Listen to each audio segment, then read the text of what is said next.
Η σεβαστική δεν είναι κάτι που ζητάς. Είναι κάτι που εσύ εκπροσωπείς. Οι γυναίκες δεν σέβονται τα λόγια σου, αλλά τα όρια σου.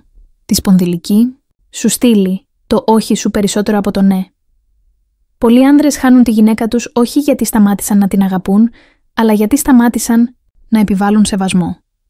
Το πρόβλημα δεν είναι στη γυναίκα. Είναι στη στιγμή που της παραχώρησες τη δύναμή σου με χιλιάδες μικροσκοπικούς τρόπους. Η αλλαγή ξεκινάει τώρα. Πρώτο όριο. Ποτέ μην ανταμείβεις την αγένεια. Όταν δέχεσαι την αγένεια, γίνεσαι αντικαταστήσιμος. Δεν παίζει ρόλο πόσο χρόνο είστε μαζί ή πόσο βαθύς είναι ο δεσμός σας. Τη στιγμή που επιτρέπεις να σε μειώνουν, να σε προκαλούν ή να σε υποτιμούν, σταματά να σε βλέπει ως άνδρα που πρέπει να κερδίσει και αρχίζει να σε βλέπει ως άνδρα που μπορεί να χρησιμοποιήσει. Αν είσαι παρόν αφού έχεις υπονομεύσει τα πρότυπά σου, δεν είσαι ασφαλής χώρος, είσαι μαλακός χώρος και οι μαλακοί χώροι πατιούνται. Για να αλλάξεις αυτή την πραγματικότητα, πρέπει να δημιουργήσεις συνέπεια χωρίς χάος.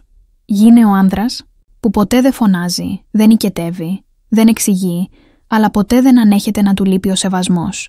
Αναγνώρισε την αγένεια σε όλες τις μορφές, τις συνεχείς διακοπές, κοροϊδιά για τους στόχους σου, silent treatment, προκλήσεις που υπονομεύουν την αξιοπρέπειά σου. Μόλις την αναγνωρίσεις, διόρθωσε την ήρεμα και ξεκάθαρα. Μη μιλάς έτσι μαζί μου ξανά. Αν ξανασυμβεί, τελειώνουμε. Και αν ξανασυμβεί, φεύγεις. Χωρίς θυμό, χωρίς παιχνίδια, μόνο σαφήνεια. Όταν ξεκινήσεις να θέτεις αυτά τα όρια, η ζωή σου αλλάζει. Είτε η γυναίκα σου εξελίσσεται, είτε φεύγει.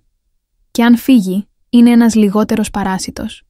Εσύ γίνεσαι ο άνδρας που επιβάλλει σεβασμό, όχι μόνο στις γυναίκες, αλλά σε όλη τη ζωή σου. Στη δουλειά, στην οικογένεια, στους φίλους.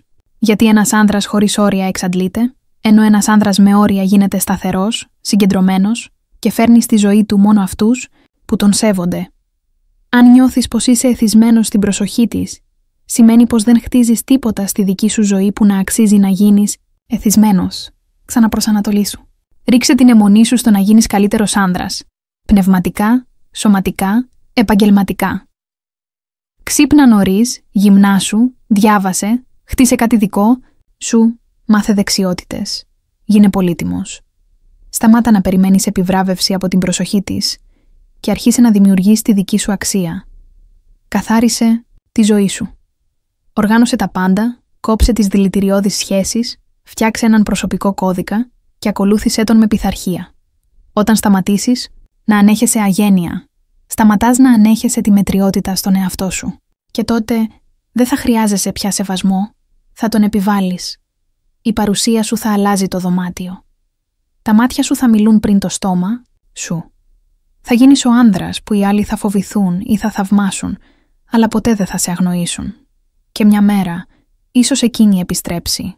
Όχι για να σε πάρει πίσω, αλλά για να δει ποιος έγινες, γιατί τότε θα ξέρεις πως δεν χρειάζεσαι κανέναν για να είσαι αυτός που αξίζει να σέβονται. Επιλέγω σεβασμό.